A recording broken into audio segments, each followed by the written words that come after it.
गणेंद्र भारद्वाज, आप तैयार हैं? मोदी योगी की जोड़ी बरसेगी, अब दिल्ली में गरजेगी। 14 रैलियां योगी जी की, मोदी जी भी आ रहे हैं। आप बताइए अब कैसे मुकाबला करेंगे हिंदुत्व का? बटेंगे तो कटेंगे और तमाम मुद्दे उठेंगे। अब गणेंद्र भारद्वाज बोलिए।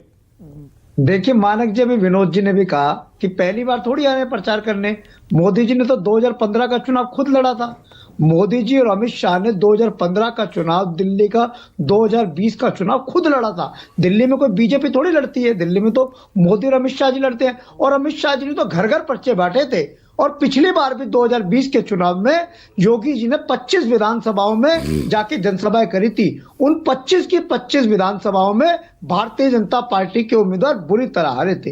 तो दिल्ली में कोई नहीं, दिल्ली के लोगों का प्यार, दिल्ली के लोगों का विश्वास, दिल्ली के लोगों का समर्थन अरविंद केजरीवाल जी के साथ है। आप दो तरफ से गिरने वाले हैं, एक तरफ नहीं, दो तरफ से। इधर से मोदी योगी की जोड़ी, उधर से राहुल प्रियंका की जोड़ी। अगले कुछ दिन आपके लिए मुश्किल होने वाले हैं। जोड़ियों से गिरने वाले हैं। हाँ, जोड़ियों से आप गिरने वाले हैं। 22 तारीख है, 10-12 दिन रह गए प्रचार के। अब आप बताइए कैसे मुकाबला करेंगे? मानक जी, देखिए, आपने अपने उसमें बताया कि सवाल में एक था कि कांग्रेस की लड़ाई किससे है। कांग्रेस की लड़ाई है जीरो से।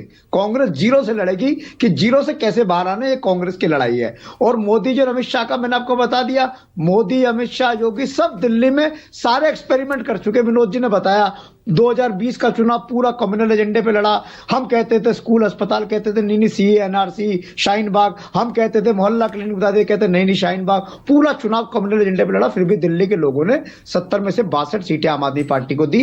और एक बार नहीं, दो बार इतनी बड़ी हिस्टोरिकल विन जब मिलती है तो आप समझे कि अरविंद केजरीवाल दिल्ली के लोगों के दिलों में रहते हैं। आप योगी जी को हल्के में नहीं ले रहे हैं? नहीं, योगी जी का हो चुका है ना। दिल्ली में एक्सपेरिमेंट कितनी बार करेंगे? योगी जी कोई नए नेता थोड़ी, बीजेपी में कल ही थोड़ी शामिल हुए हैं। योगी जी तो कब से प्रचार कर रहे हैं और दिल्ली में भी हम कब से चुनाव जीतते आ रहे हैं। तो योगी जी के दिल्ली आने से ऐसा लग रहा है गणेंद्र भारद्वाज, लोकसभा चुनाव में यूपी में बीजेपी को जो झटका लगा उसके बाद से आपको लग रहा है कि योगी जी अब कमजोर हो गए हैं।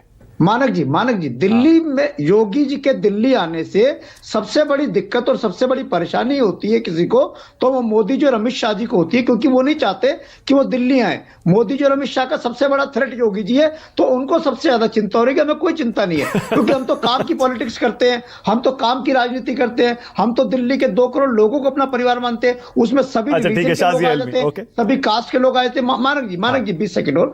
मानक जी, मैं कह रहा हूं, ये दिल्ली का चुनाव 10 साल की Arvind Kejriwal model of governance पे हो रहा है। हमने जो डिलीवरी करी है, 10 साल हमने काम करा है। हमने दिल्ली के लोगों को फ्री बिजली दी, दिल्ली के लोगों को फ्री पानी दिया, महिलाओं की बसों में फ्री यात्रा कराई, बुजुर्गों को तीर्थ यात्रा कराई। अब अरविंद केजरीवाल जी कह रहे हैं कि चौथी बार मुख्यमंत्री बनने के बाद मैं दिल्ली की हर महिला को 2100 रुपए की सम्मान राशि दूंगा। हर बुजुर्ग का संजीवनी योजना के तहत मिडिल क्लास के लिए भी आज उन्होंने बड़ी घोषणाएं करी है। मिडिल क्लास पे भी आ रहा हूं, गणेंद्र भी आ रहा हूं। अभी मिडिल क्लास पे अभी डिटेल में करेंगे। मिडिल क्लास पे शाजिया।